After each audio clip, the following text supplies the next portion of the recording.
Joel Rufino dizia: a esquerda não tem que ter uma política de segurança pública, a esquerda tem que ter uma política de proteção dos direitos. O que o Alessandro Barata dizia: não é direito à segurança, é segurança dos direitos. Né?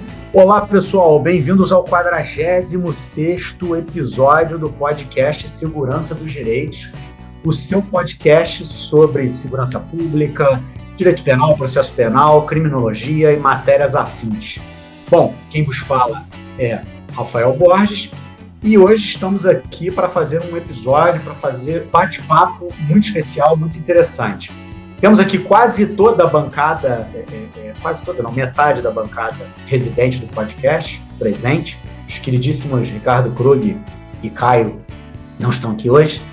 Estamos eu da fria cidade de Nova Friburgo. Temos também a Juni, acho que da cidade de Curitiba, não é isso? Infelizmente, ainda da cidade de Curitiba. Boa noite, pessoal.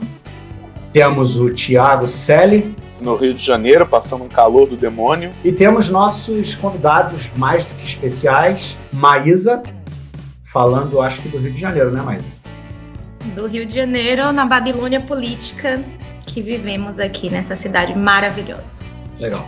E temos também o Paulo Henrique. Legal.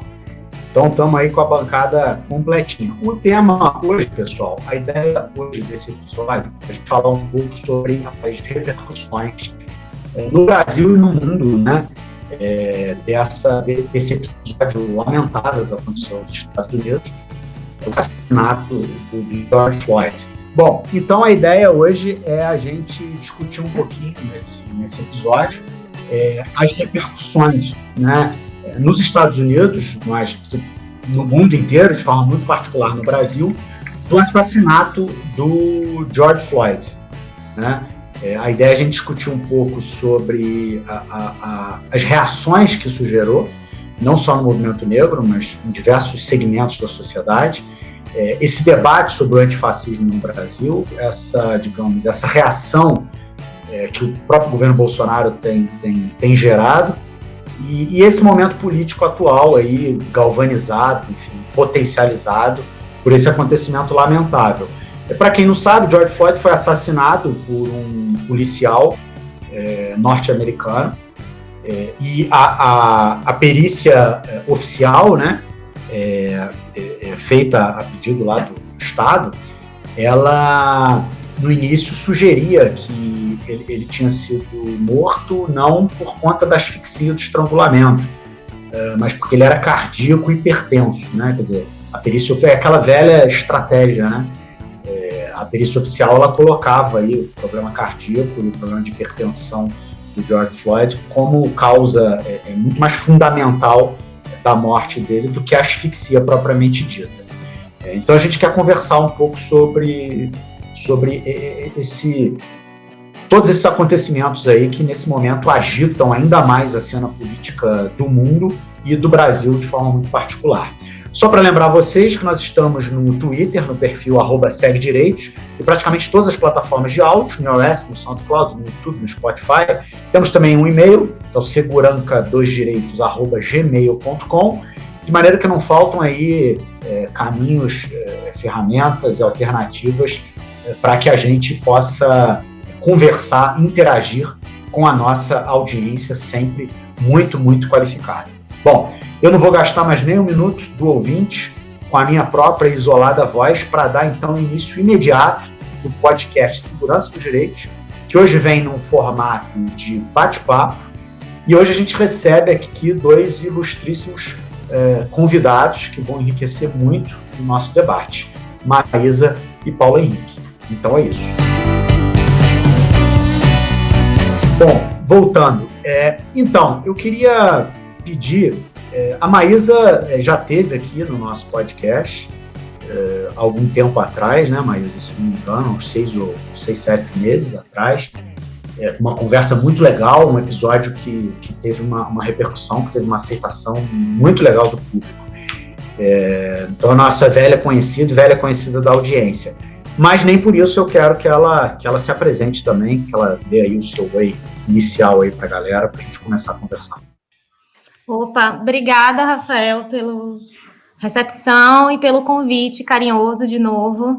Eu sou Maísa, sou advogada, atuo na área criminal, baiana, porque precisamos dizer de onde viemos, né, para dizer quem somos.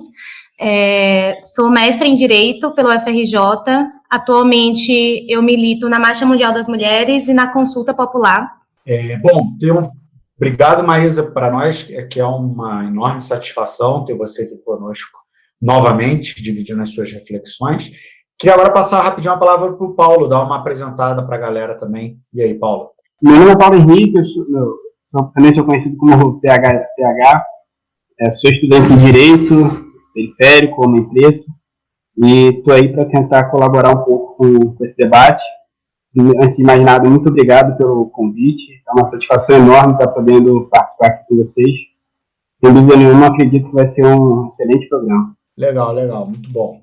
Então, pessoal, eu queria começar esse episódio de hoje puxando uma reflexão que está muito presente em mim, né, nesses dias, né? Eu tive a sensação de que a esquerda brasileira, quer dizer, os movimentos progressistas, enfim, as pessoas do campo popular democrático, vamos dizer assim, para ser bem amplo, elas se deram conta, um pouco a partir do exemplo das reações que a gente observou nos Estados Unidos, de que a violência pode ser uma ferramenta, pode ser um instrumento de luta política, sobretudo quando ela é usada na perspectiva do direito de resistência, né? Sobretudo quando ela é usada como arma de defesa, né? Ou como arma de um protesto reativo. Então, assim, eu confesso que isso me encanta, isso me reenergiza, né, do ponto de vista da militância política, porque a gente estava num círculo muito chato de notas de repúdio e pleitos de criminalização e debates abstratos, né?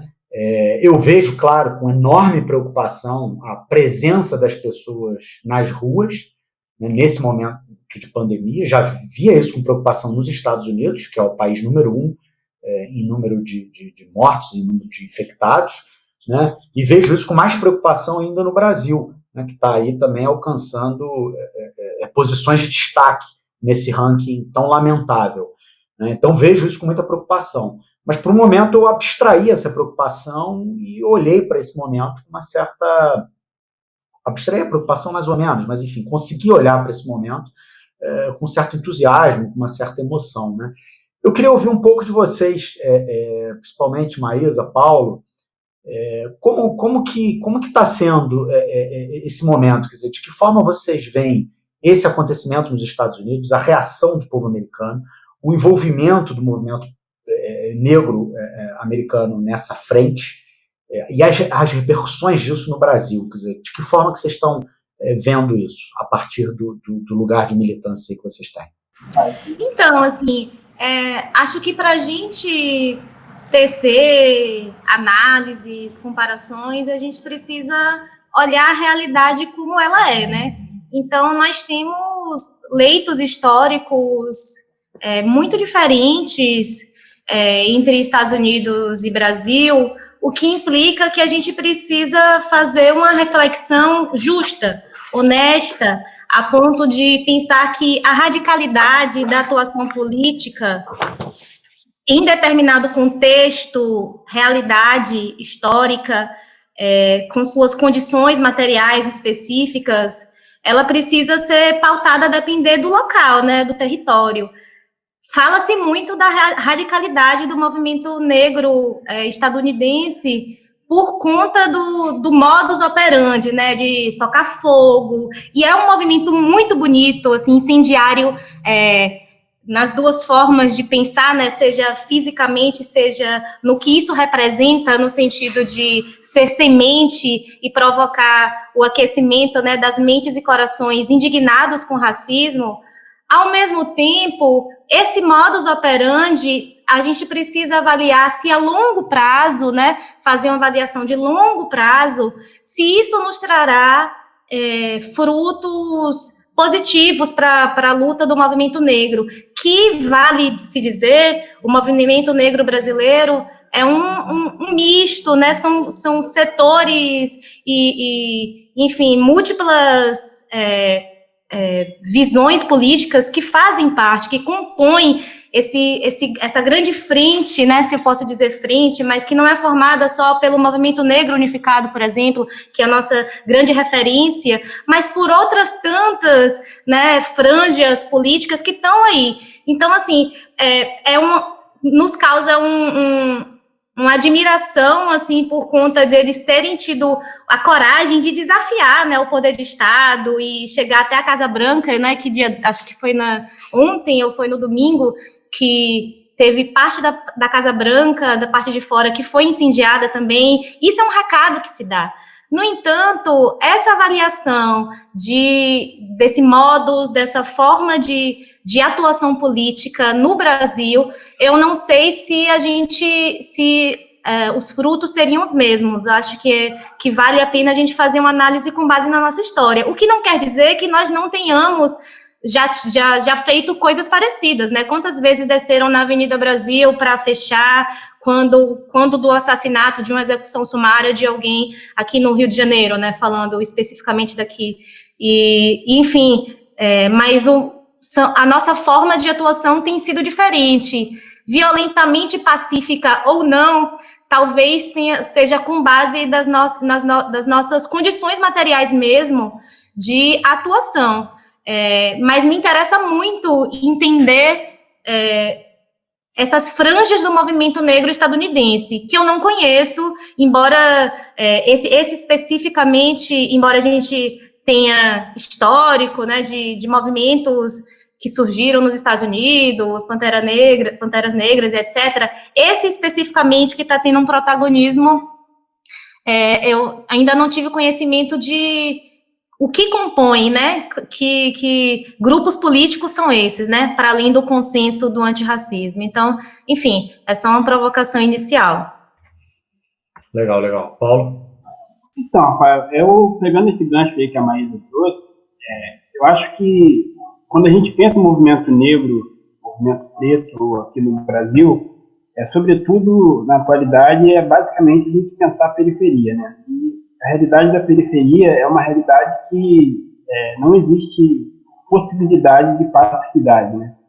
A própria sobrevivência do homem e da mulher preta, por si só, me parece que já é um ato de resistência e de rebelião contra uma ordem que está colocada ali para o extermínio e para todo tipo de mazela contra esses sujeitos, né? Então, assim, eu acho que esse tipo de comparação, às vezes, é natural que a gente faça, né? Porque o movimento ele surge como um tsunami nos Estados Unidos e está se espalhando pelo mundo, já chegou na França, já chegou em alguns países da Europa com bastante força. E, diga-se de passagem, a França, por exemplo, é um outro país onde a herança do colonialismo também marca a população preta. Os jovens da periferia da França, boa parte deles pretos, também sofrem com mazelas que são muito parecidas, óbvio. Acho que a gente tem que ter sempre esse cuidado de não fazer uma comparação exata, seja lá qual for o país, a gente tem que respeitar as especificidades de cada território, mas a França e o Brasil são países que, por exemplo, você tem uma população em que a juventude preta ela sofre uma violência policial absurda. Eu acho que as condições materiais que estão colocadas hoje para o Brasil, apesar de não estar de não defender uma associação direta com o que está colocado nos Estados Unidos, está vindo dos Estados Unidos, né? Mas eu acho que são muito interessantes e talvez permitam que os resultados que estão acontecendo lá sejam próximos ao que está acontecendo aqui. Seja os Estados Unidos hoje é um dos países que está sendo ainda um pouco, né, o epicentro da pandemia do coronavírus. O Brasil também, graças à irresponsabilidade do governo, segue assumindo essa liderança. Por outro lado, a gente tem uma caricatura de um presidente que é semelhante, todo o sonho do presidente era ser o Donald Trump, então é engraçado por um lado, mas é trágico por outro. e a gente também tem um contexto histórico de violência policial absurdo. O Rio de Janeiro, sobretudo, tem a polícia mais violenta do mundo, mais assassina do mundo, e todo jovem preto de periferia, independente da relação, da politização que ele tenha, ele já nasce e aprende a odiar a polícia e a odiar a violência policial. Então, a gente tem aqui uma espécie de matéria-prima, não sei se eu poderia chamar assim, mas um exército colocado para enfrentar a polícia. Assim, todas as pessoas que eu conheço no meu convívio social, dentro das periferias, aqui em São Gonçalo, por exemplo, entendendo a cidade como uma periferia, tem um ranço muito grande, um trauma muito grande pela polícia. Então, eu acho que se existe um país no mundo que essas manifestações podem assumir uma dianteira muito parecida com o que está acontecendo nos Estados Unidos, esse país é o Brasil. Não, claro, mas assim, vocês veem relação... essas manifestações que aconteceram aqui no Brasil, né, nesse final de semana, elas aconteceram sob o slogan do antifascismo, né? E tem muita gente até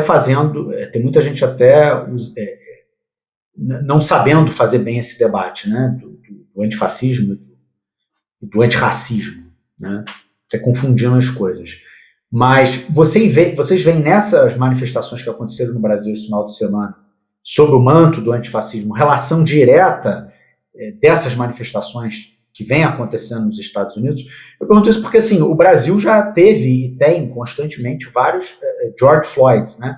A gente teve aqui a menina Ágata, teve o menino João Pedro, teve aquela pessoa que foi assassinada com cerca de 80 tiros perto de uma instalação militar, que agora não me recordo o nome, e os vários anônimos, né, dentro ali das 1.500 pessoas que, em média, a polícia fluminense mata por ano, a maioria absoluta é composta por gente preta, né? Então, assim, o Brasil tem uma realidade de violência policial que é constitutiva do seu sistema, né? Constitutiva da sua polícia, é uma coisa estrutural, é uma coisa que tá ali candente, que aparece o tempo inteiro, né? Mas o que vocês acham? Vocês acham que esses acontecimentos dos Estados Unidos eles esquentam a realidade política local e de que forma a gente deve canalizar isso aqui, quer dizer, para colher os melhores frutos políticos possíveis, né? Porque a Maísa falava isso, né? A gente não sabe onde vai dar, a gente não sabe, até porque a gente não sabe exatamente ainda de onde vem. De que forma que vocês veem os impactos disso sobre a realidade brasileira, ainda mais nesse momento que a gente enfrenta aqui um governo de base fascista explícita, né, digamos assim. Bom, parece que os movimentos, os atos que tiveram no domingo, né, vieram de lugares diferentes. O ato pelas vidas negras e contra a violência policial foi organizado por um movimento Favelas na Luta, que vem desse lugar que o Paulo Henrique relata, né, do reconhecimento no corpo do extermínio em série que vivem os jovens negros brasileiros. Mas muito aquecido, acredito também, pela efervescência do movimento estadunidense de incendiar locais, de se espalhar por mais de 140 cidades, de causar realmente um caos e se tornar o grande fato político do momento. Já o que diz respeito ao ato antifascista, assim, é porque não foram conexões diretas, não que a gente não possa e não deva fazer uma leitura do antifascismo necessariamente antirracista, mas são lugares diferentes. O ato que houve no domingo a respeito do antifascismo foi puxado por torcidas de esquerda, de futebol, etc., que não necessariamente são aqueles que vão fazer o debate a respeito contra a violência policial, o que não quer dizer que não estejam envolvidos pelos acontecimentos políticos do Brasil, por essa aproximação do governo Bolsonaro, esse flerte, né, com práticas fascistas, inclusive através dos símbolos que ele vem cultuando, né, junto com um clã bolsonarista, né, e que isso tem uma ligação direta também com o racismo, né, embora essa não tenha sido a pauta explícita do movimento que se deu no domingo, pelo que eu vi. Corrijam se eu estiver errada. Mas essa conexão do antifascismo, né, com o antirracismo é uma conexão extremamente necessária, porque sabemos que esses regimes totalitários também tiveram luta pela supremacia racial, e falar deste contexto implica que fazer uma luta antifascista é necessariamente a gente enfrentar esse debate que vem disfarçado direto e indiretamente, né, nas nossas práticas, nas relações sociais mesmo, essas permanências, né, e como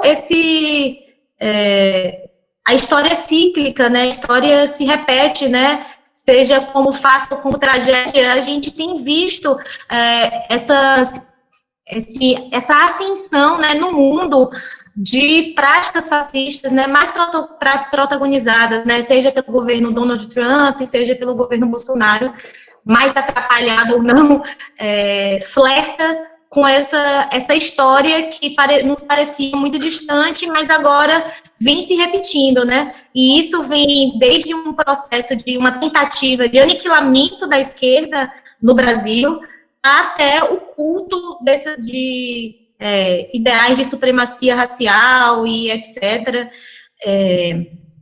Então, acho que são pautas que estão conectadas, mas parece que vieram de lugares diferentes no que diz respeito às manifestações aqui do domingo. Eu queria fazer um comentário antes de passar a palavra para o Paulo Henrique, que também quero ouvir ele, mas essa fala da Maísa me fez lembrar de algumas coisas que eu tenho pensado sobre isso, especialmente quando a Maísa falou a primeira vez, falou ali sobre a gente olhar a realidade como a realidade né? Olhar para a realidade da maneira como ela se manifesta.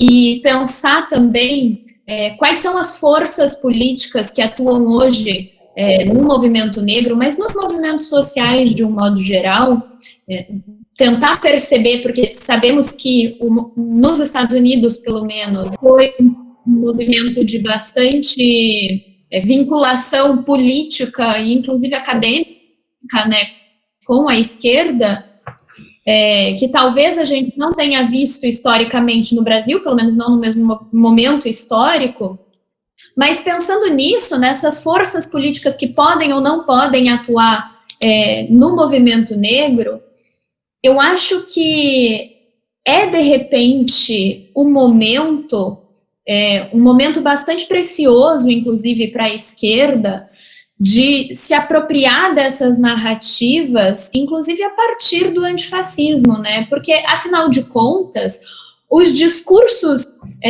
sobre racismo que as pessoas conhecem de um modo geral, pensando ali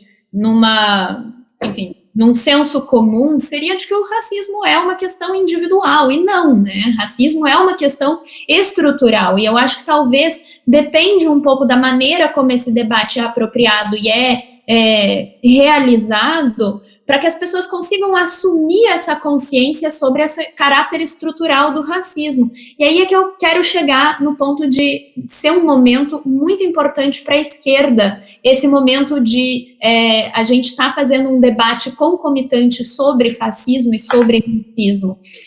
Isso tem uma potência muito grande, porque a partir do momento que você está debatendo fascismo, e o fascismo é obviamente abertamente racista, a partir do momento que você está debatendo antifascismo e antirracismo, você tem que estar debatendo estrutura, certo? Porque o fascismo não é uma manifestação que se faz só racista, são outros fatores também. E se as pessoas começarem a fazer esse debate mais complexo, me parece que ali a gente tem uma potência de apropriar um discurso, um debate, que às vezes ficava muito solto numa mera representação individual da expressão do racismo.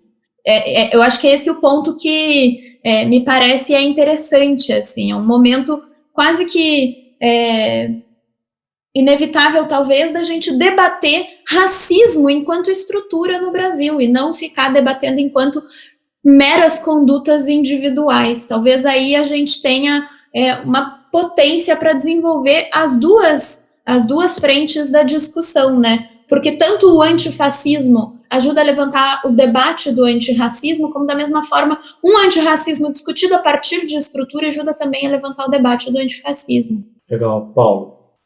Então, eu acho que pegar aqui o finalzinho da fala da Maísa para passar por alguns pontos que a Júlia colocou. Eu concordo com a Maísa, esses movimentos, a princípio, eles surgem meio que autonomamente, de forma paralela, mas eu acho que é algo inevitável que essa interseção entre eles acabe se aprofundando cada vez mais aqui no país. Por vários motivos. Primeiro porque, como a Júlia colocou, é interessante para os dois, tanto para quem luta contra o fascismo, quanto para quem luta contra o racismo. É interessantíssimo que as lutas se massifiquem. A gente não vai derrotar nenhum dos dois de forma individual, sem ter massa, povo na rua, sem ter a maior quantidade de atores se dispondo a lutar contra eles. Um ponto que eu acho que é muito interessante também, quero falar um pouquinho daqui a pouco, mas é que a luta contra o racismo, ela não é uma luta só dos pretos. Isso tem que ficar claro para todas as pessoas, inclusive para quem se coloca como antifascista, porque o debate do racismo ele é um debate, sobretudo, das pessoas brancas. E tem que entender o espaço da branquitude, o conceito da branquitude. A gente, às vezes, quando se pensa a raça, a gente pensa a raça como a raça preta, né? A raça do outro. E sobretudo as pessoas brancas dificilmente se perguntam qual é a sua raça, né? Qual é o seu local no mundo. Isso acontece também com a gente, com os homens. A gente parte de uma premissa do que é colocado como natural, né? Como está dado, né? E aí eu acho que, assim, a gente teve alguns movimentos agora que muito interessante, porque a luta antifascista, sobretudo no Brasil, vem acontecendo, sendo polarizada pelas torcidas organizadas. Inclusive, saudar todas elas, o papel que elas estão fazendo é louvável, muito, muito respeitável o que elas fizeram. E não sei se vocês acompanharam, agora tem um movimento também de jogadores de futebol, de algumas equipes, que estão fazendo essa saudação em relação ao racismo. Os jogadores do Flamengo, por exemplo, que é um time que eu não vou muito com a cara do Flamengo, mas, sobretudo, os jogadores do Flamengo fizeram agora uma manifestação extremamente bacana, assim, que eles estão denunciando o racismo. Então, assim, o movimento que surge das torcidas organizadas, enfrentando o fascismo no país, e agora já chega nos jogadores, em algumas celebridades também, que estão denunciando, fazendo um link com o que aconteceu nos Estados Unidos, com o ato racista. Ou seja, querendo ou não, tem uma interseção quase que natural já acontecendo.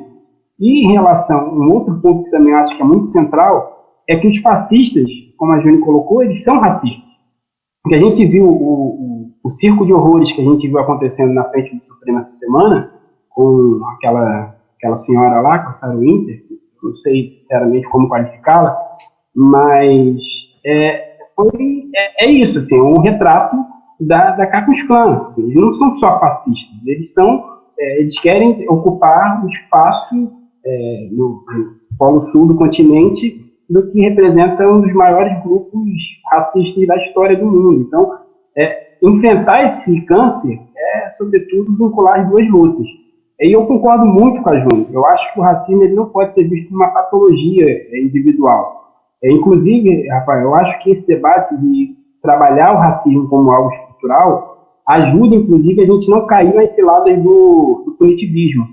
Porque quando a gente entende que o racismo ele é algo individual, ele é um problema, é uma patologia, é muito fácil você aceitar a punição do agente policial, a punição de quem cometeu racismo. Aí a gente vai cair nesse lado de discutir a criminalização do ato racista ou não, e enquanto a gente despreza o debate estrutural, assim, a política, de fato, forma toda aquela situação que a gente tem que enfrentar.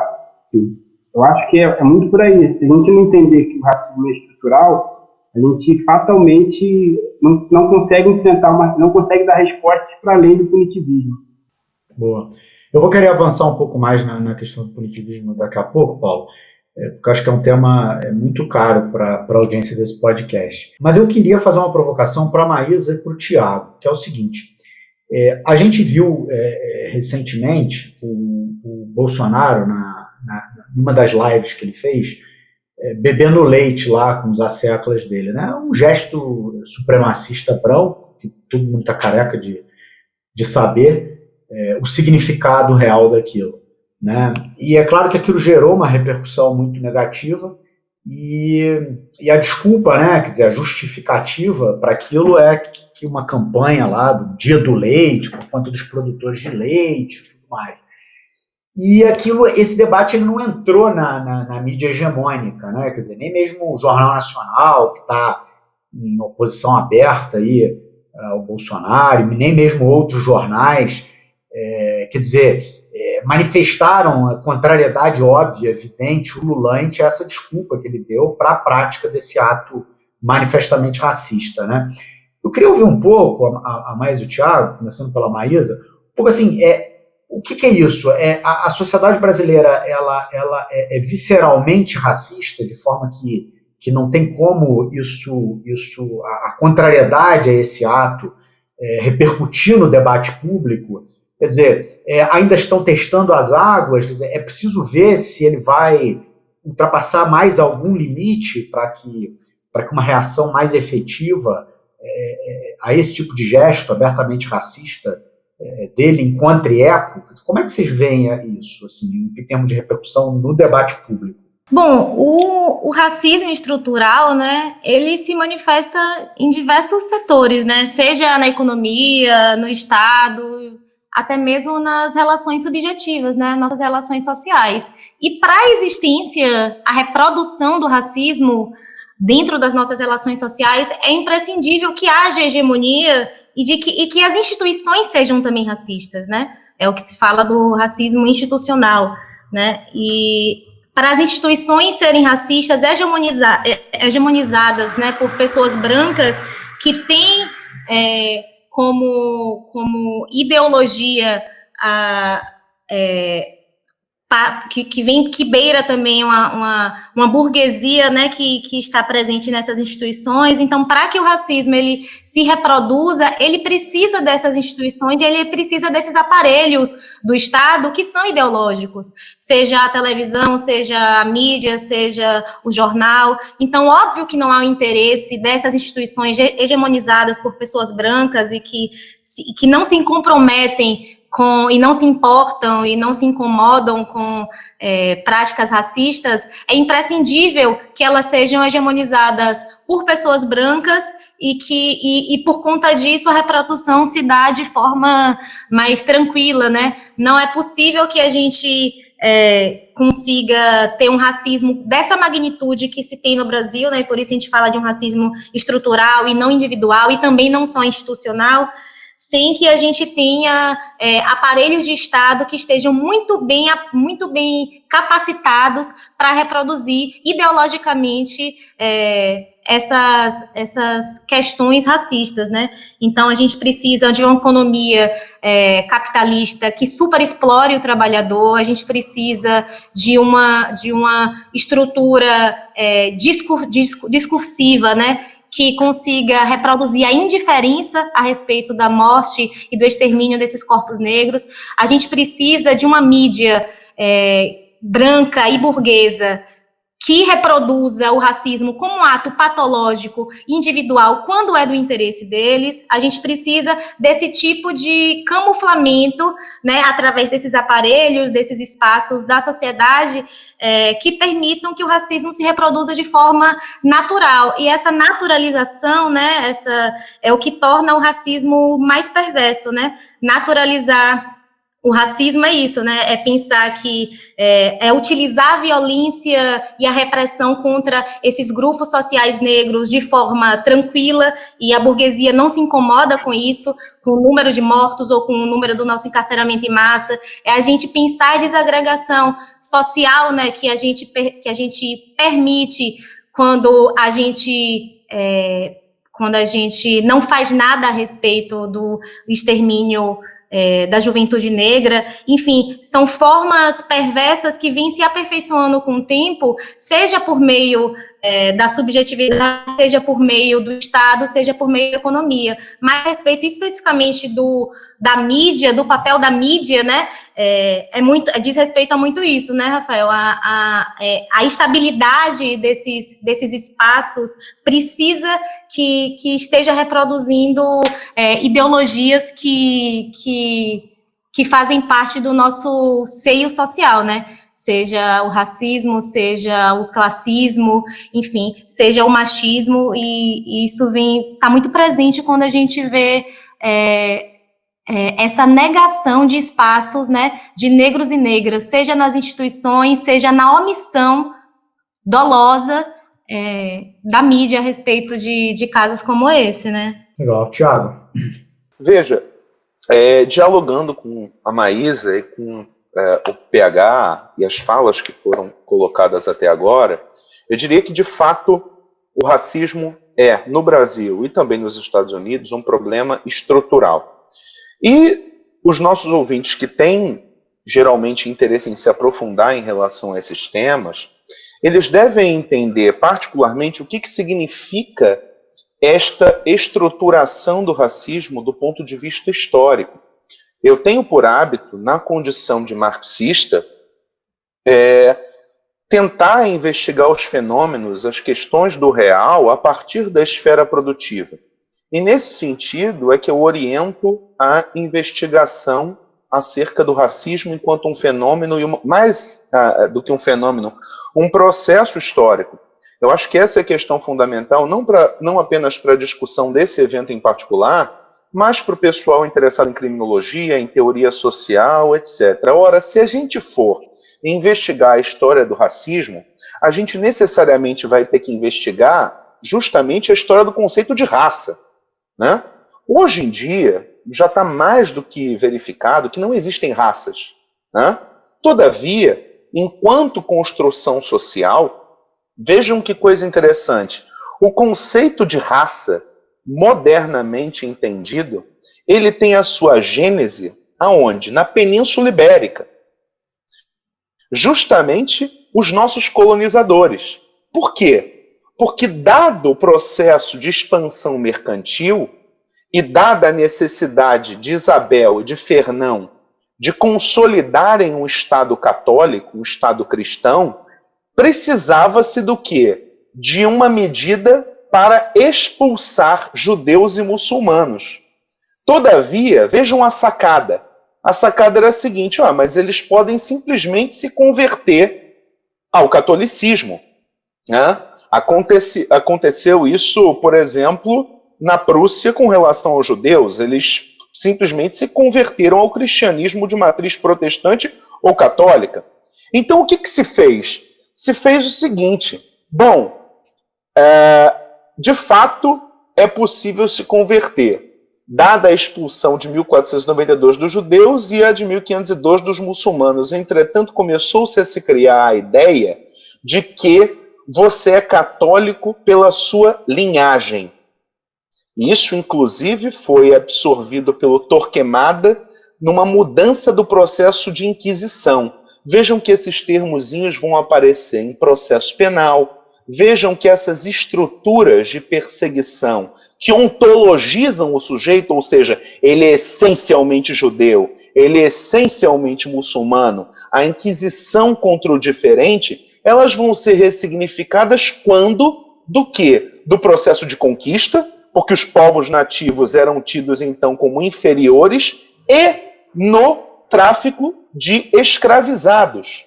Já havia escravidão na África quando da chegada dos portugueses e dos espanhóis. Entretanto, ela é reconfigurada de que maneira? Eu sou branco, eles são negros, eles são inferiores. Vejam como é que tudo isso está relacionado à esfera produtiva. De maneira que é impossível investigar processos históricos de racismo na sua acepção moderna, se não tem em vista, por exemplo, a expansão mercantil que determinou o restabelecimento da escravidão por Portugal e por Espanha para o processo de colonização do Brasil e, obviamente, do resto da América, né, Latina. Nesse sentido, eu penso que a gente tem um ponto de partida para fazer um exame comparativo entre Estados Unidos e Brasil. Ambas colônias europeias, ambos povos múltiplos, de culturas muito ricas, países de proporção continental. Entretanto, vejam a diferença. Os Estados Unidos passaram por um processo revolucionário que formou um exército nacional e que foi anticolônia. O Brasil não viveu essa experiência. No Brasil, malgrado a gente tenha uma história de revoltas populares absolutamente legítimas, a repressão foi sempre bárbara, de sorte que nós nunca conseguimos formar uma consciência de classe e, obviamente, uma consciência emancipatória.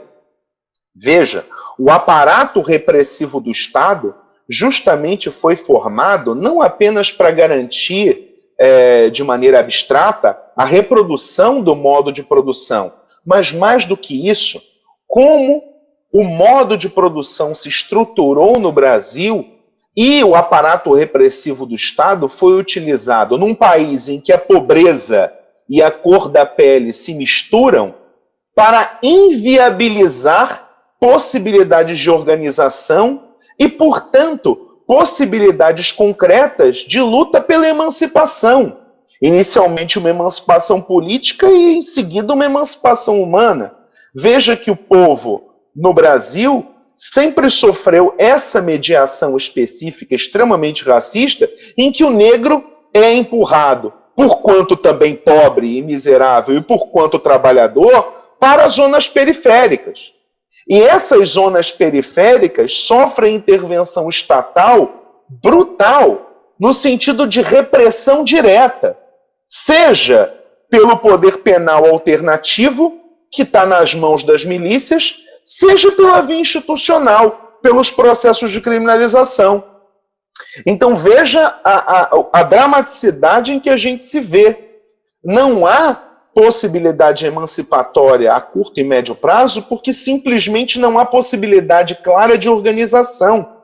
E mais do que isso, é uma violência endêmica, estrutural, violentamente irracional e que tende não por acaso, a manifestações tipicamente fascistas. Por quê? Porque o fascismo tem um componente claramente irracionalista que está diretamente ligado ao seu reacionarismo.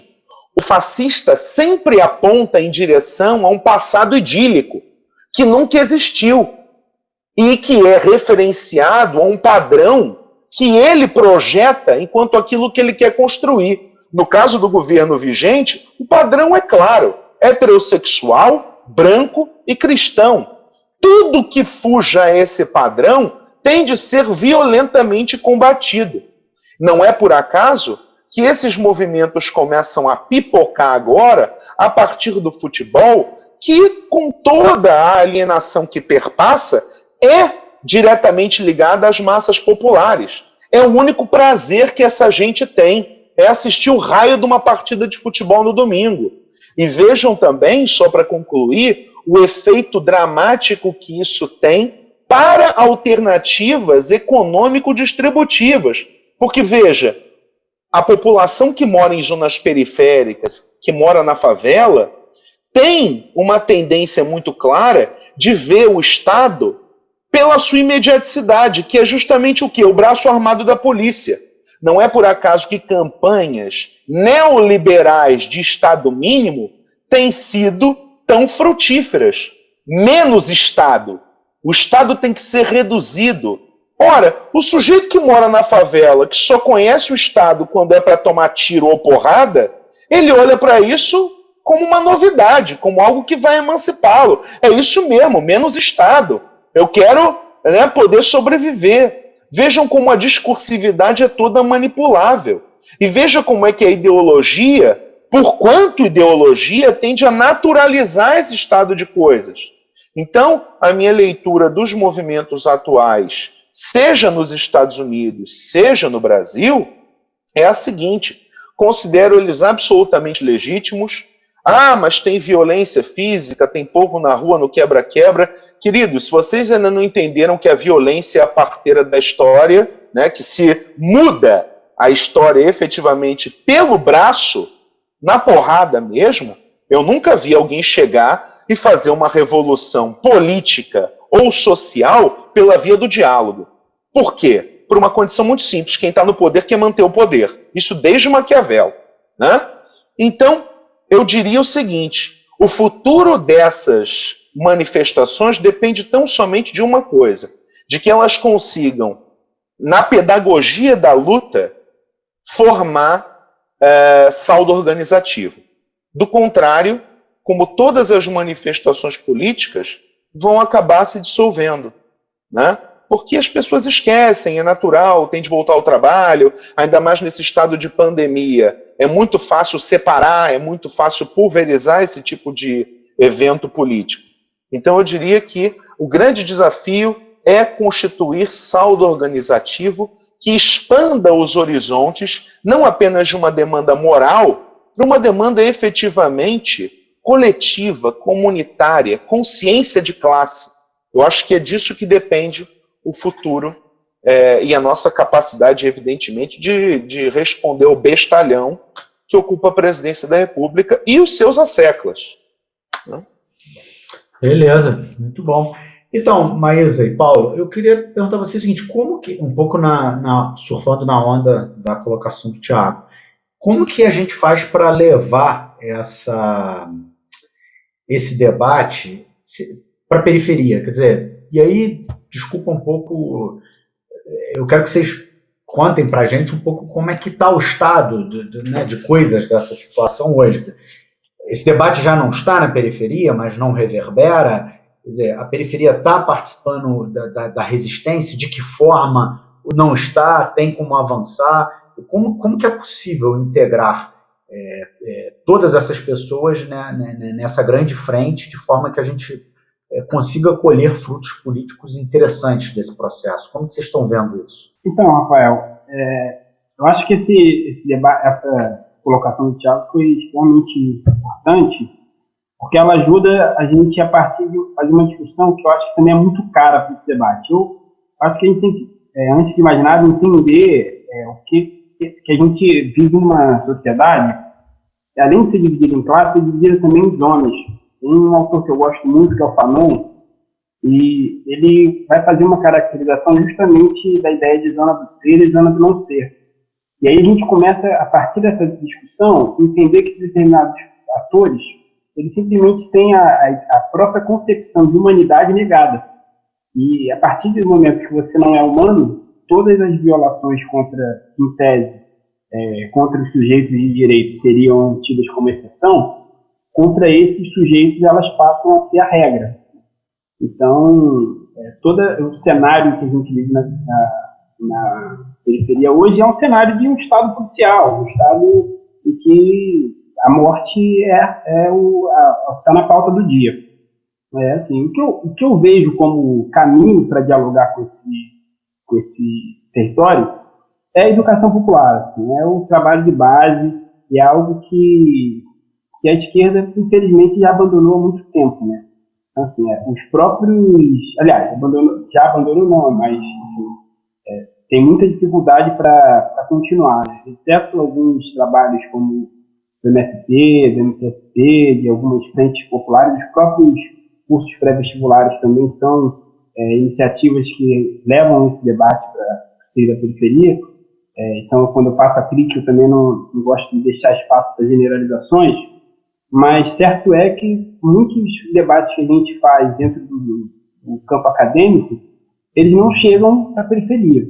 Então, assim, quando você tem hoje uma realidade em que o presidente da República é o principal ator de promoção de uma pandemia, e do outro lado você tem traficantes fazendo política pública dentro dos territórios de favela, é difícil até para a gente pensar como atuar. E é isso. Hoje, no Rio de Janeiro, você tem o Comando Vermelho com uma política de alguma coisa, assim, não sei se dá para chamar de política, mas uma atuação central contra o coronavírus dentro das comunidades.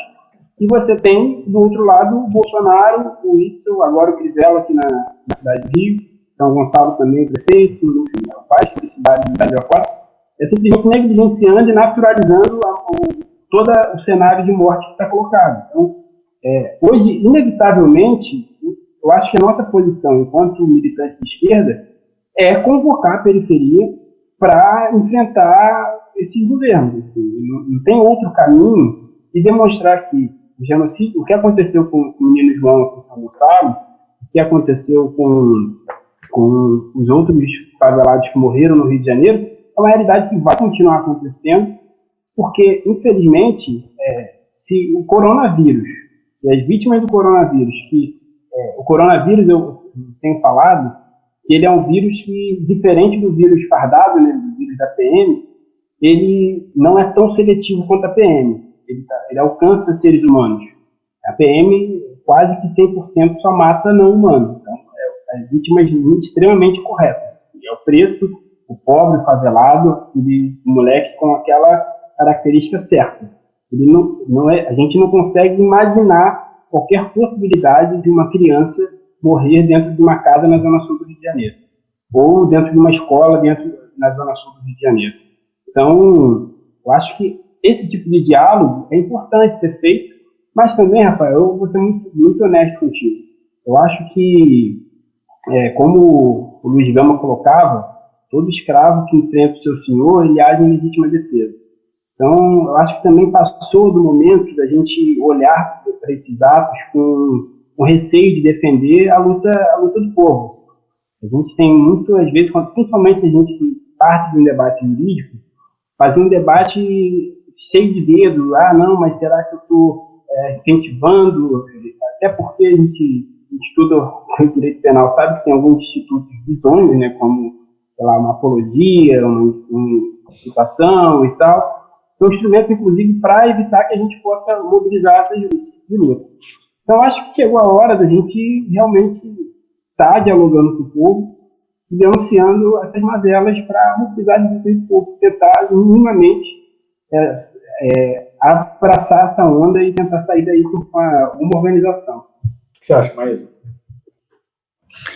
Eu estou em total acordo com o Paulo Henrique, porque a gente vem percebendo, né, que mais do que procurar as nossas diferenças, precisamos ver quais são os elos que nos ligam, né, e pensar em como mobilizar a periferia, né, essa tarefa, enfim, colocada como uma questão para a esquerda como um todo, aquela que se pretende, enfim, popular e tudo mais, é realmente um desafio, porque a gente vê essa realidade brutal e bárbara da violência, da repressão policial, etc., e outras formas que chega a violência, né, seja pela economia, e a própria negação, né, de humanidade a esses sujeitos que estão nesses territórios, e aí a gente acaba na prática, assim, essa militância que me toca, a gente vê a dificuldade de aproximação desses sujeitos para pautas que são pautas históricas da esquerda. Então, a gente não pode chegar num território e desconhecer que sujeito é esse, de onde vem, né, e para onde ele está olhando. Então, acho que, primeiramente, seria pensar o que nos liga, né, e aí eu fico pensando que no lugar urbano que nos liga a qualidade de trabalhadores, de classe trabalhadora, e chegar a pensar, e colocar os debates do que o neoliberalismo tem feito no Brasil, né, e essa aproximação com o fascismo, e que vem na qualidade de neofascismo, que vem desagregando os direitos da classe trabalhadora, com essa modalidade privatizante, enfim, de tratar a economia, pode ser um caminho que nos leve a atingir, enfim, possibilidades, quer dizer, falar o que a gente já vem trabalhando, falar necessariamente dos impactos da reforma trabalhista, falar necessariamente dos impactos da reforma da Previdência, tratar de economia a partir daquilo que toca diretamente as vidas deles, né, que é o bolso, e isso tudo, obviamente, está atrelado ao debate racial, porque é óbvio que a gente não vai fazer um debate honesto sem entender que as relações sociais no Brasil são atravessadas por esse nó, né, do capitalismo, do racismo, do patriarcado. Então, obviamente, que a gente vai precisar trabalhar esses temas. E aí penso que um instrumento, assim, pelo que nós vimos construindo na esquerda, que eu acho que é um instrumento frutífero, é como o Paulo colocou, né, dos cursinhos pré-vestibulares populares, que não só forma, enfim, possíveis líderes comunitários, mas também coloca essa galera toda, essa juventude dentro da universidade, e a partir disso são outras disputas, é um outro lugar, né, que ele vai poder estar inserido socialmente, né? Mas, de toda forma, é um desafio que tem sido colocado, porque realmente essa violência bárbara, da forma como chega nesses territórios, parece que tudo que está ligado a uma organização remete a até por um ranço, né, do que a esquerda fez ou não fez para a periferia no nosso período histórico mais recente, né? Então, acho que também tem um desafio de reconstruir uma história próxima a esses lugares, mas também instrumentos que foram frutíferos. Então, eu destaco os cursinhos pré-vestibulares populares e essas outras experiências do nosso campo popular democrático, que são experiências de educação popular, né, que a gente bebe muito do que nos foi ensinado pelo MST, pela Via Campesina, etc. Então, acho que esses espaços de formação não é só acaba desencastelando o conhecimento e produzindo, né, sujeitos políticos que políticos de ação, mas colocando em movimento, né, propondo uma organização para essas lutas em outros espaços que não o espaço dos territórios, né? Enfim. Eu queria tocar num ponto aqui que o PH já levantou na fala inicial dele. Eu queria avançar um pouco o debate para esse caminho. A gente tem, diante desse tipo de coisa, né, desse tipo de acontecimento, né, não só o que aconteceu com o George Floyd nos Estados Unidos, mas também o que acontece reiteradamente aqui no Brasil, muito particularmente no Rio de Janeiro, né, a gente tende a resposta, né, que encontra eco na opinião pública é quase sempre a resposta da criminalização, né? Eu queria ouvir um pouco de vocês.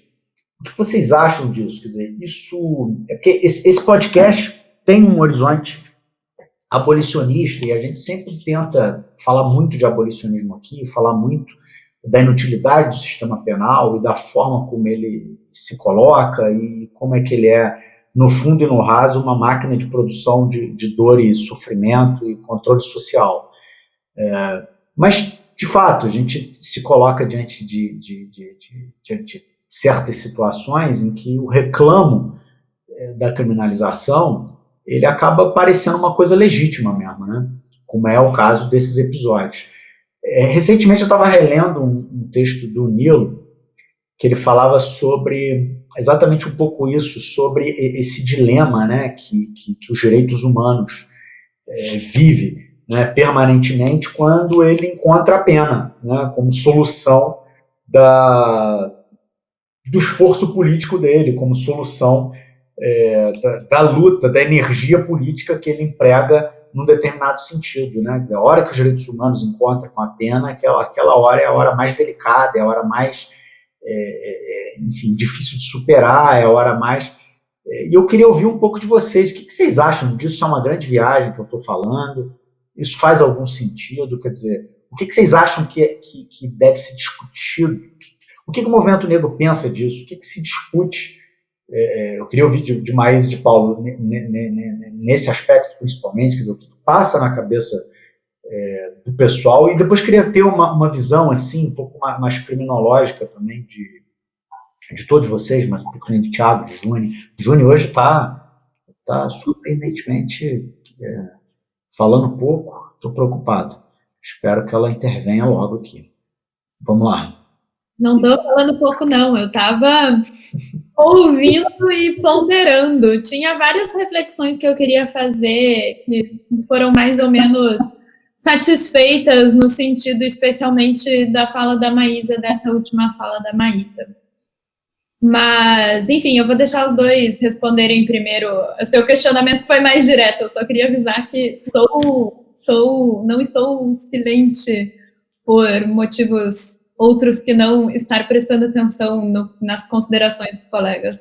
Então, Rafael, eu acho que, primeiro de tudo, da nossa parte, de quem está nessa fileira aí dos abolicionistas, dos positivistas, a gente tem que, sobretudo, ter um carinho muito grande pelas vítimas que reivindicam isso. Por mais que a gente discorde e tal, eu acho que eu tenho muito cuidado para pensar como dialogar, sobretudo, com a mãe de uma vítima da letalidade policial, com a companheira, com os familiares de uma maneira geral.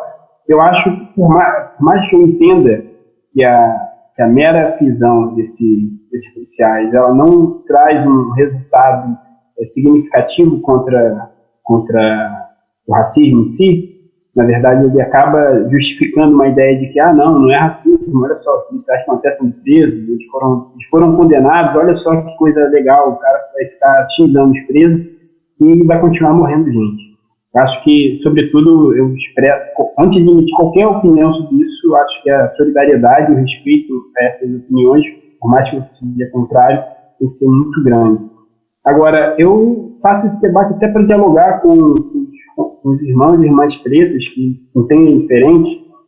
Qual é a racionalidade da gente defender a prisão de um policial, muitas vezes de um homem preto também, que foi ali e entrou na favela e matou um favelado, um jovem qualquer, a serviço de um governador psicopata que tem uma política de segurança medonha, assim, não consigo nem encontrar adjetivos para pensar a política de segurança aqui do Rio de Janeiro. Como que eu vou defender a prisão de um soldado, de um moleque aí que às vezes está ali conseguiu ter alguma ascensão na vida pela PM? Hoje a gente tem duas grandes ascensões com o moleque que seria, uma é o tráfico e a outra é a PM. Então, o moleque está a serviço dessa pauta, desse projeto de segurança pública. Eu, sinceramente, Rafael, tenho muita dificuldade de entender que o agente policial em si é meu inimigo. Eu vejo o meu inimigo hoje, centralmente, a instituição mais política, que é a polícia militar. Mas o policial, ele é só mais uma vítima de todo esse teatro que está colocado. A gente tivesse um governador, faz piada, a morte de uma pessoa publicamente, e eu acho que isso, inclusive, é importante a gente colocar em pauta para disputar, inclusive, a bandeira antifascista. Porque hoje a gente tem vários exemplos de fascistas, de fascínoras, que estão aí discutindo o Estado Democrático de Direito. Vê o Witzel, vê o governador do Estado do Rio de Janeiro, esse cara que tem sangue nas mãos, em várias quadras, não só mais diretamente, mas as políticas que ele comanda. Vê um cara desse falando em democracia, soa ridículo. Acho que isso incomoda muito mais ver o Witzel falando em democracia, que entrar para dar uma cabecinha, a gente comemorar quando vítimas pretas morrem na favela, do que ver um policial que não foi ou que fez e tal. Acho que é legítimo isso não, mas o meu eixo final é quem está comandando. Assim. Acho que tem que mudar esse cenário e dentro desses marcos não dá para a gente debater. Tem uma autora que eu gosto muito, que é a Alda Hort, que ela fala que as ferramentas do mestre nunca vão ser suficientes para derrubar o mestre. É impossível a gente imaginar que a pena ou o direito penal ele vai ser suficiente para derrotar um Estado que é controlado, que é criado para botar preto, pobre e favelado dentro da prisão. Assim, por favorecer esse tipo de modelo, ou achar que a gente vai conseguir ganhar qualquer saída para os nossos problemas a partir dele, me parece utópico. Por mais que eu respeite, mas eu não vejo nenhuma saída a partir daí. Eu acho que a gente tem que aproveitar esse momento para mobilizar a luta na rua. Eu acho que a gente tem que enfrentar hoje essa pandemia, eu sinceramente tenho mais medo de morrer na mão da PM do que morrer de vírus. E por isso que os próximos atos, eu particularmente vou estar Acho que as pessoas têm que ir junto com a segurança devida, tentar se protegerem, mas eu não vou esperar ser vítima ou ter mais um familiar morto na mão da PM para enfrentar e para ir para a rua. Eu quero fazer um comentário em relação a isso que o Paulo falou, porque eu sempre parto dessa premissa também, Paulo. Eu acho que a gente precisa compreender de onde partem as demandas punitivistas das pessoas. Porque, em geral, essas demandas punitivistas são demandas que refletem uma condição de violência que é tão insuportável que as pessoas entendem nessa condição, nessa conjuntura, nessa sociedade que a gente se insere, que a única resposta possível seria a resposta da repressão, a resposta penal do Estado. Eu consigo entender de onde partem essas demandas por punição. E eu acho que esse é um ponto de partida que é muito importante quando a gente está dialogando, especialmente com movimentos sociais, certo? Porque é bastante comum a gente ver, não é uma questão que a gente vê só no movimento negro, mas é bastante comum a gente ver demandas por punição partindo de movimentos sociais. Então, eu acho que você está absolutamente correto da gente se sensibilizar com as pessoas em relação a isso. Mas uma reflexão que eu faço é um pouco no seguinte sentido. Eu acho que travar um diálogo sobre as dificuldades de você terminar, sobre as dificuldades de você acabar com determinada violência através do direito penal, através da repressão do Estado, é um debate que talvez seja muito mais fácil de ser travado justamente dentro do movimento negro, porque são pessoas que sentem exatamente o que você falou, sentem na pele todos os dias o que é essa atuação repressiva do Estado, certo? Então, para você ter um diálogo um pouco mais do ponto de vista criminológico, político-criminal, crítico, é muito mais fácil dentro do movimento negro do que talvez seria em outros movimentos sociais, porque seja, enfim, pelas mulheres, seja pelo movimento LGBT, a gente não tem a experiência do que é sofrer a repressão do Estado. A gente não tem a experiência do que é sentir o braço armado do Estado atuando sobre você. É um pouco o que o Thiago estava falando. A única experiência dessas pessoas, especialmente que estão na periferia, a única experiência dessas pessoas com o Estado é através do direito penal. Então faz todo sentido que o direito penal seja a resposta, mas também se torna uma via de diálogo muito mais fácil para a gente convencer de que o direito penal não é a resposta, certo? A partir do momento que a gente consegue trabalhar um pouco o que você, Paulo, falou numa fala anterior, você falou que o debate antirracista também é um debate para brancos, certo? Eu acho que, da mesma forma, a gente também tem que considerar que violência policial não é um debate que a gente tem que fazer só com relação às pessoas que são negras, às pessoas que são periféricas. A gente precisa fazer esse debate coletivamente, a gente precisa fazer esse debate de maneira a atingir outras pessoas também. Mas me parece que talvez o grupo que teria a maior facilidade de compreender os prejuízos e os problemas de você assumir uma postura punitivista, de você demandar que o Estado atue com mais violência para tentar resolver uma outra violência, me parece que ali no movimento negro, e particularmente nas periferias, é onde você vai encontrar maior abertura para isso. Então, sim, eu acho que a gente tem que ter sensibilidade, mas, ao mesmo tempo, eu acho que aí é o caminho para a gente travar esse debate de uma forma, talvez, um pouco mais consciente, inclusive como uma maneira de você ampliar essa criticidade sobre o sistema de justiça criminal, sobre a atuação do próprio direito penal para toda a sociedade, certo? Porque a partir do momento que a gente tem ali, digamos, numa comunidade, numa favela, alguém travando esse debate, mostrando que a criminalização do racismo, por desejável que seja do ponto de vista íntimo do ponto de vista estrutural, não funcionaria para resolver o problema, a gente vai estar travando esse debate também com o movimento, a gente vai estar travando esse debate com as LGBTs. Acho que talvez seja um ponto de entrada a gente explodir antes dessa perspectiva mais crítica sobre o controle penal, né? Maísa, o que você acha dessa encrenca?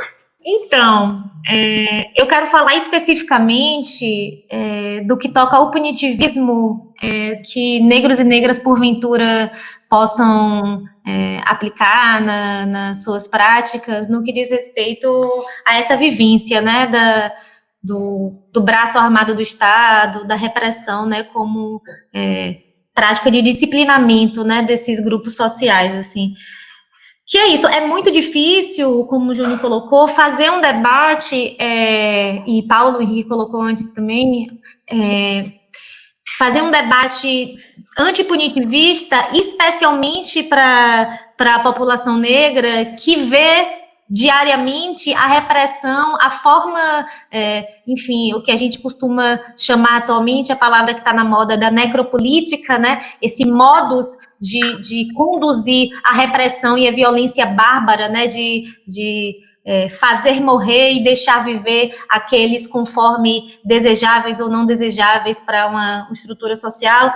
Então, é difícil, porque é também uma demanda que toca no estômago dessas pessoas, toca no coração dessas pessoas. Óbvio, todo negro brasileiro sabe o que significa o genocídio em curso que vivemos no Brasil, já denunciado lá atrás por Abdias do Nascimento, década de 60 já se falava a respeito disso, né? Eu estava vendo, me mandaram hoje um diário do MNU da década de 80, que a capa era falando reage à violência policial. Então, assim, não é de hoje que essa pauta vem amedrontando e tirando o sono, né, dos territórios, das pessoas que estão nesses territórios. No entanto, talvez a mediação seja, através do que o Paulo colocou, que é pensar antes da punição, ou de uma vingança, ou do castigo que representa uma pena, pensar na reparação a essas vítimas, que fazer para essa comunidade afetada por esse estado de coisas, conseguir reviver, reconstruir essa fibra social que é altamente abalada por uma dor, a dor que é de ter os seus corpos, os seus familiares perdidos por uma violência chula e, enfim, cada vez mais bárbara. E, então, que medidas, que fazer para essas comunidades conseguirem se reconstruir, seja de uma memória coletiva do que representa a história daquele lugar, daquela pessoa, e também de uma responsabilização que não se confunde necessariamente com a punição no sentido da atuação do sistema de justiça criminal. Quer dizer, o direito penal, sabemos, ele não resolve o problema, essa função declarada, né, de eliminar a criminalidade, de proteção do bem jurídico, já sabemos que é uma falácia, né, que existe as funções não declaradas, né? O que é que está por detrás disso? E a função do direito na reprodução de todos esses estigmas e sociais que estão presentes, né? Seja a demanda por ordem, seja a gestão dessas classes indesejadas, e seja o que representa a prisão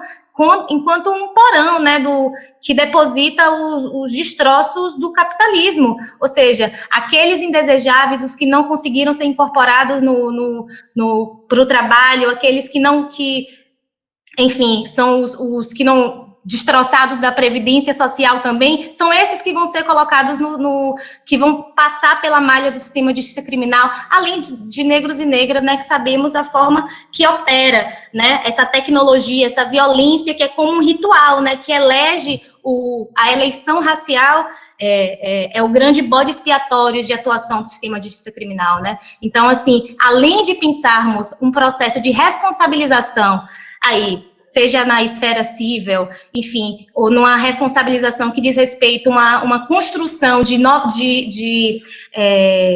enfim, de uma construção comunitária, junto, né, com o Estado, enfim, para a responsabilização desses policiais, etc., né, porque é uma demanda que vem se cobrando, inclusive, que o mote dos movimentos nos Estados Unidos e também foi aqui no Brasil esse último, né? Não só a denúncia, mas a responsabilização, porque nós vimos isso, né?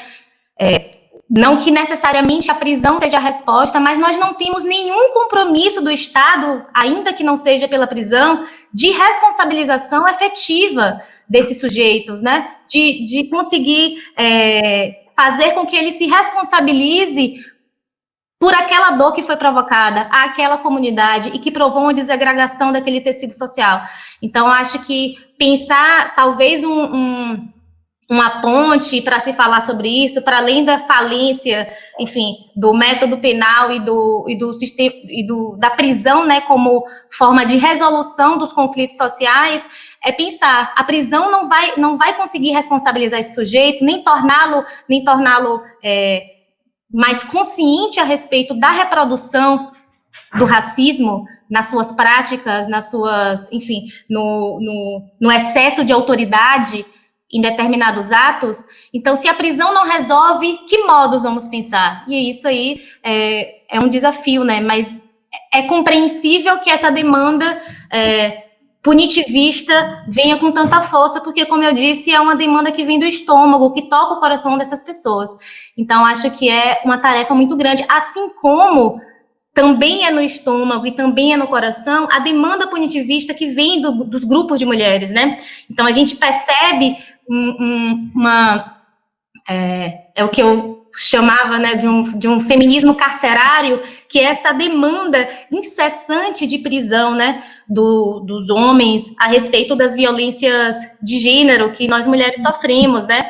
E aí, quando eu tive a oportunidade de participar de uma pesquisa nacional com professores de Pernambuco, a respeito do que as vítimas buscavam com a resolução dos seus processos, etc., a gente, e além disso, fazendo uma pesquisa quantitativa também de quem estava sendo preso pela Lei Maria da Penha, a gente percebeu que são os velhos perseguidos, né, e são os velhos cativeiros também, que estão sendo enclausurados, né, homens negros, da classe trabalhadora, com empregos informais, etc. Então, a quem atende a demanda de punitivismo de verdade? Atende a gente, nós, vítimas, negros, negras, mulheres, etc., ou atende uma demanda do Estado? Então, assim, a gente também tem que pensar quais são as ciladas que são armadas para cima da gente e que a gente acaba escorregando justamente para caracterizar uma demanda social, que é a demanda da dor, seja pela violência que toca os nossos corpos, seja pela execução sumária, né, e desavisada, seja essa necropolítica, né, mesmo que a gente vê atualizada através da repressão policial. Então, assim, deixo essa reflexão, né? A quem atende essa demanda por ordem e aprisionamento, né? A quem atende? Atende de verdade? Responde às demandas das vítimas ou não? Isso vai muito no sentido de algo que eu estava falando numa aula que eu dei ainda hoje, que é um pouco de você perceber que, a partir do direito, qualquer busca por igualdade, qualquer busca por, enfim, liberdade, pelo direito, sempre vai ser uma busca infrutífera, né? Perceber, na verdade, o direito como um instrumento racista, né? Porque, afinal de contas, se não fosse um instrumento racista, óbvio, a forma como o direito se aplica com relação às pessoas negras, não seria essa que a gente vê de violência policial, né? Dos autos de resistência.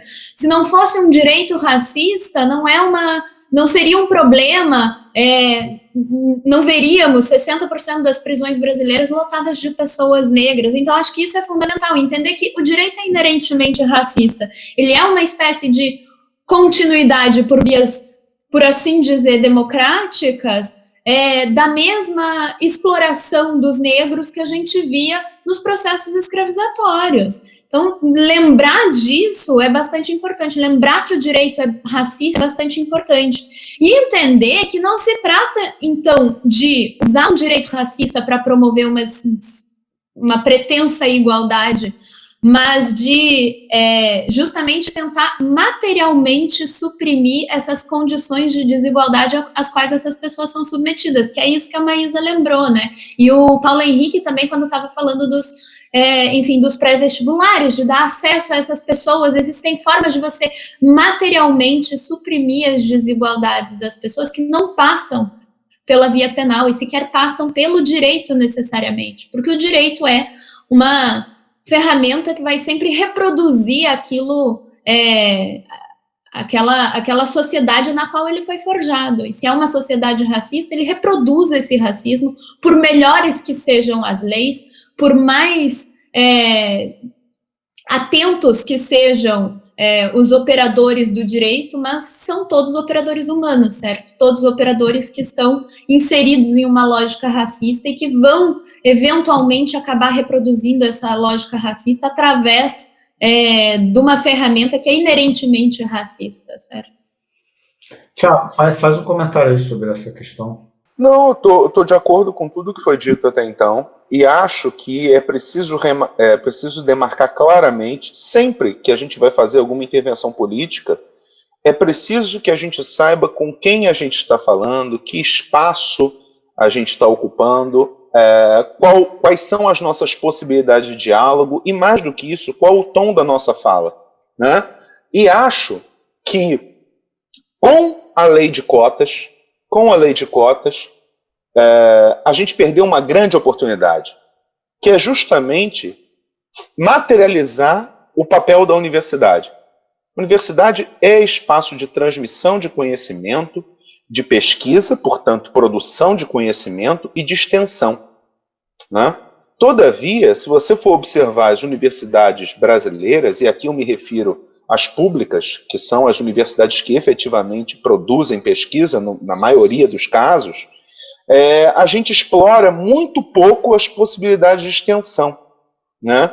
Que são, efetivamente, a nossa única mediação possível entre aquilo que é produzido na academia, entre os nossos alunos, que são aqueles que estão participando ativamente conosco, e entre as famílias desses alunos. E, com a lei de cotas, é a nossa mediação com as famílias dessas pessoas que moram em áreas periféricas e que querem saber o que o filho está produzindo ali dentro. Para que serve aquela universidade? Para que serve aquilo tudo? Para não ter aquela visão apequenada de que a universidade é o passaporte do filho para uma vida bem-sucedida ou melhor do que a sua. A universidade é muito mais do que isso. A universidade não é para preparação para o mercado de trabalho. Isso daí é curso técnico, né? Então, acho que a gente perdeu na última década uma grande oportunidade de fazer uma nova possibilidade de mediação com essas áreas periféricas. E diria que, mais do que isso, periodicamente vem se repetindo algo que precisa ser combatido energicamente. Precisa ser combatido a promiscuidade no seio da esquerda radical, da esquerda que efetivamente tem um compromisso emancipatório com o ingresso de teorias ou formulações que lhes são alheias sob pressuposto emancipatório ou progressista. No caso que a gente está discutindo aqui, e que foi colocado por todos os que falaram, o direito penal não é instrumento de emancipação, não é instrumento de luta antirracista. Ora, o que acontece na academia? Você vai ver um bando de professor da área do direito penal e da criminologia, claramente liberal, só que tem vergonha de se assumir como tal, porque é charmoso você ser revolucionário, né?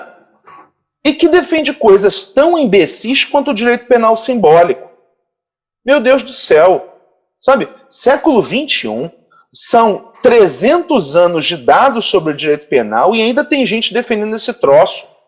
Que uma pessoa que não estudou nada e que é vítima disso defenda essas ideias, eu não vejo o menor problema, porque ela está simplesmente reproduzindo uma ideologia e ela jamais teve a oportunidade de estudar a fundo o problema. Agora, que um professor com doutorado que se diz em defesa de um projeto emancipatório defenda esse tipo de coisa, é o cúmulo. Daí você vê esperança no direito. Vamos aumentar a pena para tipos, por exemplo, como injúria racial. Show, e aí? O que você vai conquistar com isso, companheiro? Qual é o projeto? Você acha que criminalizando esse tipo de conduta, ou ampliando o grau de criminalização primária, vai efetivamente acontecer alguma coisa? Sabe, é tão grande a sua miopia. E mais, isso vai reproduzindo uma ideia muito perigosa de que é possível uma luta pela via do direito penal, e mais do que isso, o direito penal é de tal sorte legitimado que ele passa a ser o único instrumento, o único campo e o único terreno de luta emancipatória. Como se o direito penal pudesse ser igualitário. É engraçado, porque você para e pensa, chega até a ser um truísmo de que o capitalismo é desigual. Né? De que o capitalismo produz desigualdade. Aí as pessoas acham que o Espírito Santo baixa e cria uma coisinha chamada direito penal, e ele sim pode ser igualitário. Pode punir todo mundo igual, pode passar por todo o tecido social de modo igual. Não, na economia não, é assim. Sabe, é tão primário isso. E isso tem que ser dialogado com as comunidades, com as zonas periféricas. É preciso ouvir essas pessoas e é preciso falar com elas com clareza, com correção, ouvi-las acima de tudo, discutir, dialogar. Agora, como eu disse, espaços diferentes requerem medidas diferentes. Na universidade, eu acho que a conversa aí vira outra. Eu acho que tem que parar um pouco a luva de pelica, as pessoas estão quase de fraque, de cartola e de monóculo para debater, e é preciso ser mais duro, porque esta palhaçada já dura algumas décadas e, no fim das contas, a gente vai vendo cada vez mais um recrudescimento daquilo que há de pior. A gente é derrotado pontualmente e sistemicamente o tempo inteiro. Nós não estamos fazendo o nosso trabalho direito. É preciso que isso fique suficientemente claro. Hoje em dia, o que mais se vê são modinhas. São livros irrelevantes sendo publicados e vendendo a rodo.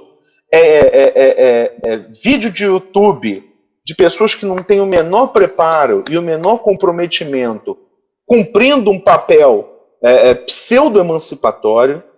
Na universidade, a gente não debate essas questões com a devida radicalidade e, porque não há extensão quase, a gente sequer dialoga com aquelas pessoas, sequer ouve o que elas têm a dizer, e aí depois se surpreende quando um babaca desse é eleito, se surpreende quando vê que a maioria da população defende coisas como pena de morte, e no fim das contas, toma um susto quando acham que a porra da Terra é plana. Porra, para que serve o curso de física? Sabe? É só para trabalhar no laboratório e em física teórica? Para que serve a faculdade de medicina se não é para dialogar também com as favelas e mostrar, por exemplo, que a aplicação de cloroquina em casos de Covid é um absurdo? Quer produzir ciência só para si? Aí fica complicado, né? Eu acho que isso perpassa todas as esferas e a gente tem sido, pelo menos eu falo pelo espaço que ocupo, acho que temos sido muito lenientes com essas questões e o debate tem sido muito fraco, até por culpa nossa. Eu sou a favor e já pago meus dobrados por causa disso. Comigo hoje em dia é pé na porta. Eu não quero nem saber, não quero saber se é titular, se é emérito, raio que o parta. Se falar uma na minha frente irracional, tosca, liberaloide, sem comprovação empírica, eu tô para dar o tiro, não tenho o menor problema. Agora, no caso dos movimentos sociais, no caso das pessoas que são vítimas diretas desse tipo de prática, o tom é outro, o diálogo é outro. Porque eles são os protagonistas dessa luta, não sou eu. Então é óbvio que a gente tem que ser muito mais cauteloso, muito mais paciente, muito mais empático, muito mais solidário. Mas eu acho que é isso que eu queria colocar. Tem que saber em que espaço estamos falando. Tem que saber em que local a gente está se colocando e tem que saber identificar, acima de tudo, quem é o adversário. Certo? Basicamente é isso. Muito bom, Thiago, metendo o pé na porta. Então, pessoal, infelizmente a gente está aí chegando no finalzinho do nosso programa. Já se vai mais de uma hora aí de bate-papo, muito enriquecedor. Queria agradecer demais a presença dos nossos convidados hoje, que estão aqui honrando e enobrecendo a bancada desse podcast, Maísa e Paulo Henrique. Vocês trazem questões valiosíssimas e eu queria muito tê-los aqui por mais vezes, né? Por favor, é muito bom ter vocês aqui, conversar com vocês e, enfim, entender todas essas questões, falar de política, falar de direito penal e falar de tudo que a gente gosta. Muito bom mesmo, a gente fica muito feliz aqui com essa oportunidade. Queria passar a palavra, então, para Maísa e Paulo Henrique darem aí uma despedida geral para a galera. E queria pedir também que, nessa oportunidade, como é prática a gente fazer com os nossos convidados, que vocês deixem aqui para a nossa audiência qualificada a dica de um livro, né, com a condição singela de que esse livro não seja um livro propriamente jurídico, já que o que a gente quer é abrir a cabeça do pessoal e não reproduzir esse bacharelismo, né, doentio que tem tanto a ver com esse estado de coisas aí que a gente enfrenta hoje. Tudo bem? É isso, muitas questões, agora fico querendo dizer muitas coisas, mas estou contemplada também pela fala enérgica de Tiago, que é isso, não há mais tempo para tantas mediações no que diz respeito, né, a essa questão que toca diretamente a vida do povo brasileiro, né?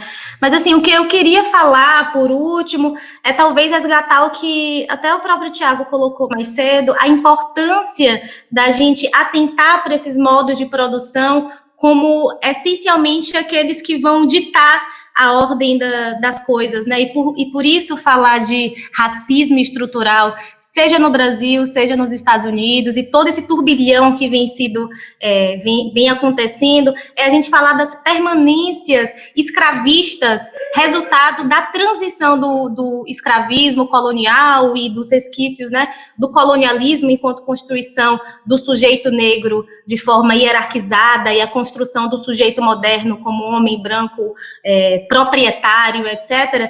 Então, pensar os resquícios do colonialismo e do escravismo na reprodução sistêmica do racismo no Brasil, quer dizer, nós tivemos uma abolição patrocinada por interesses ingleses e só aconteceu justamente pelo conflito econômico de interesses. Então, não houve uma bondade ou a gente não conseguiu romper os ideais escravistas no seio social, e a gente acaba reproduzindo naturalmente todo esse resquício que vem patrocinado por uma fetichização das vidas negras, que está aí alocado nesse lugar de coisificação, né, essa característica típica do escravismo, que é a constituição do sujeito enquanto mercadoria. A gente percebe isso em relação às vidas negras quando a gente fala de política, porque é isso, a ideologia escravista, ela não foi suplantada pelo capitalismo. O capitalismo, ele se apropria brilhantemente um corpo de exploração, um corpo de domínio, um corpo que merece essa forma de gestão e de disciplinamento. Então, eu queria falar a respeito disso, de como é importante para a gente denunciar o racismo estrutural, falar do aspecto econômico e do aspecto político, e resgatar esses resquícios do modo de produção escravista que estão tão entranhados, né, porque o capitalismo ele foi se desenvolvendo por dentro e sobre, e construiu essas tecnologias de dominação que a gente vê hoje através do que a gente vem chamando do né, que não é só uma destruição em massa de um grupo social, mas é essa desconfiguração, étnica, enfim, que apresenta os símbolos do coletivo, etc. Então, é uma forma de desagregação, né, que a gente percebe com essa política de morte encabeçada pelo Estado, que é repressivo e que tem essa origem autoritária e repressiva na barbárie, né, que representou a escravização de corpos negros, né. Então, como a gente vê essas permanências do que a gente chama do Atlântico Negro, que nos tocam, que nos ligam muito mais que dividem, né. Então, por isso que a gente olha para os Estados Unidos e a gente vê a violência policial, e a gente sabe de onde surgiu. A gente sabe que a Guerra de Secessão foi necessariamente uma disputa que implicou uma divergência a respeito do que se deveria fazer com a escravização. A gente sabe o que representou a Ku Klux Klan, e a gente sabe por que Bolsonaro se aproveita disso e replica isso, né? O neofascismo, ele consegue absorver isso, captar, encapsular isso através de símbolos. E a gente sabe o que representou as leis de segregação racial, e a gente sabe também do que representa no Brasil justamente essa nova forma de segregação, que é o encarceramento em massa, que é a violência policial, enfim.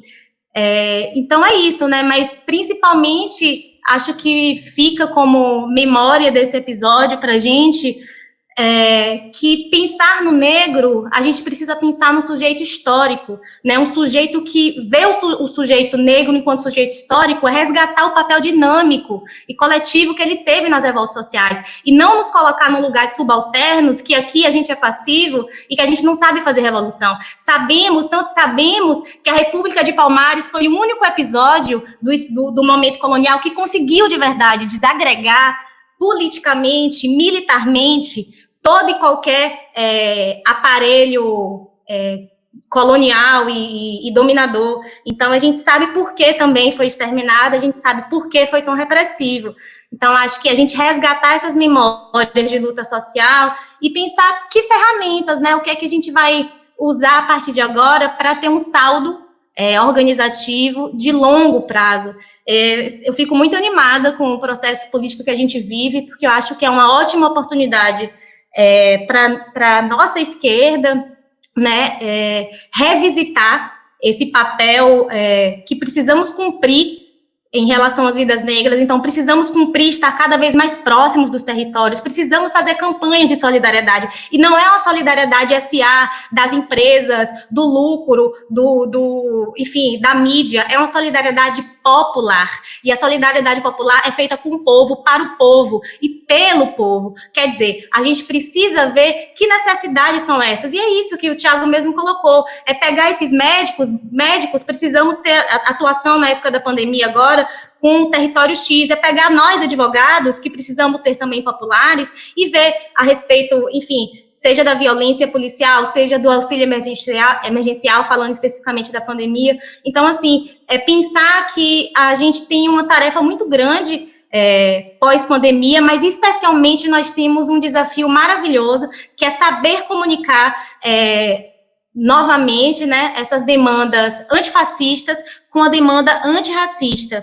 E aí, enfim, eu acho que a gente pode também pensar, assim, formas de violência revolucionária, né? O Paulo Henrique lembrou de Fanon, e eu também acabei lembrando dele agora, né? Quando ele fala que a violência revolucionária é necessariamente a tomada de consciência do colonizado, e por isso, quando ele é a forma de resistência a uma barbárie, e em cada local vai se dar de uma forma. Talvez a nossa violência revolucionária agora seja, sinceramente, resistir o governo neofascista no Brasil e resistir ao transtorno diário, né, que vive a população negra no Brasil, mas também repensar os nossos modos de fazer revolução, né, e como a gente consegue, enfim, nos tornar cada vez mais insubmissos, né, e praticar uma luta de grande porte e que consiga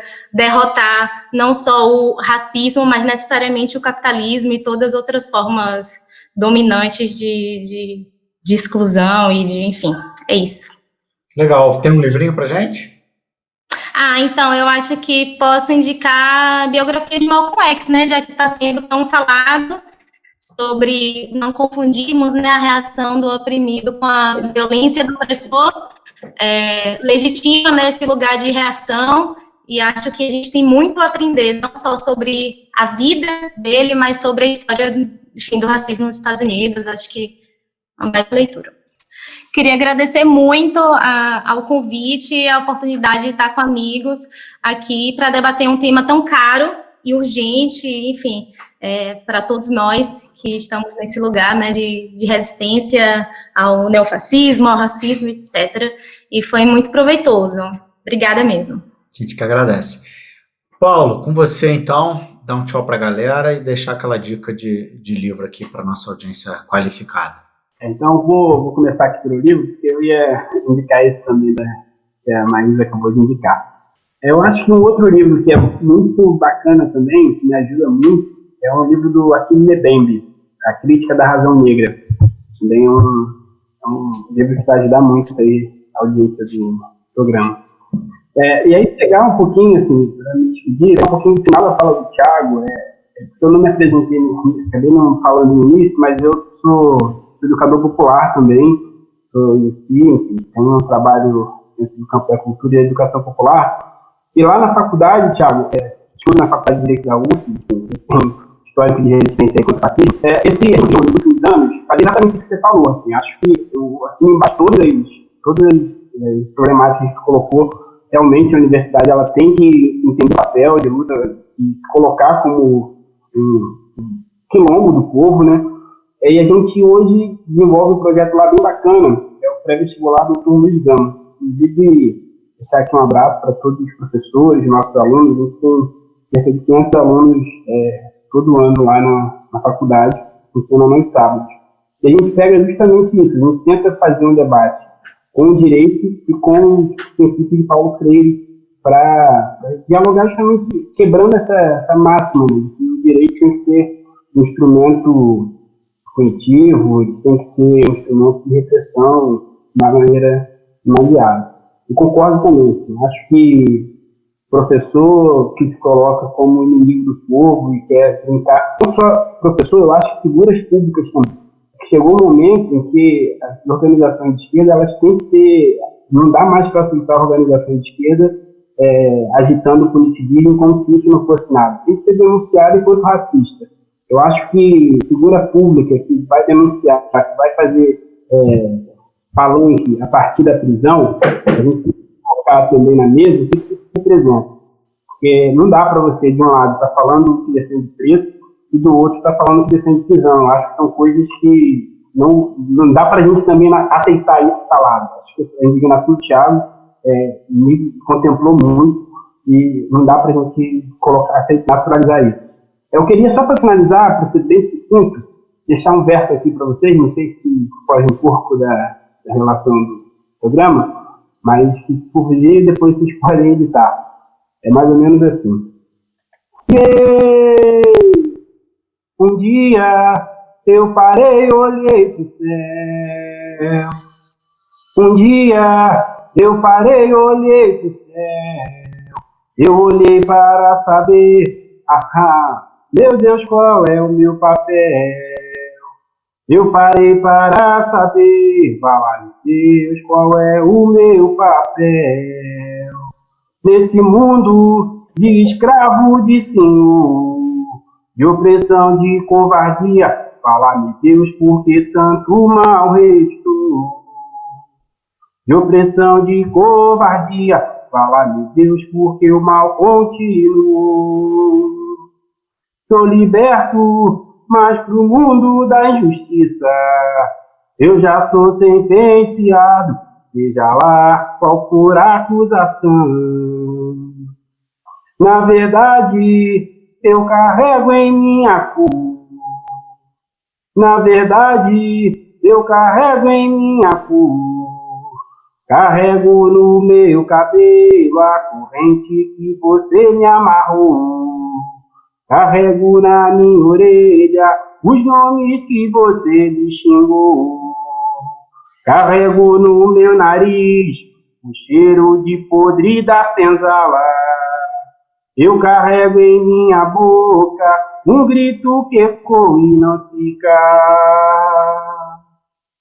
Na verdade, eu carrego em minha cor. Carrego o meu passado que a sua escola não ensinou.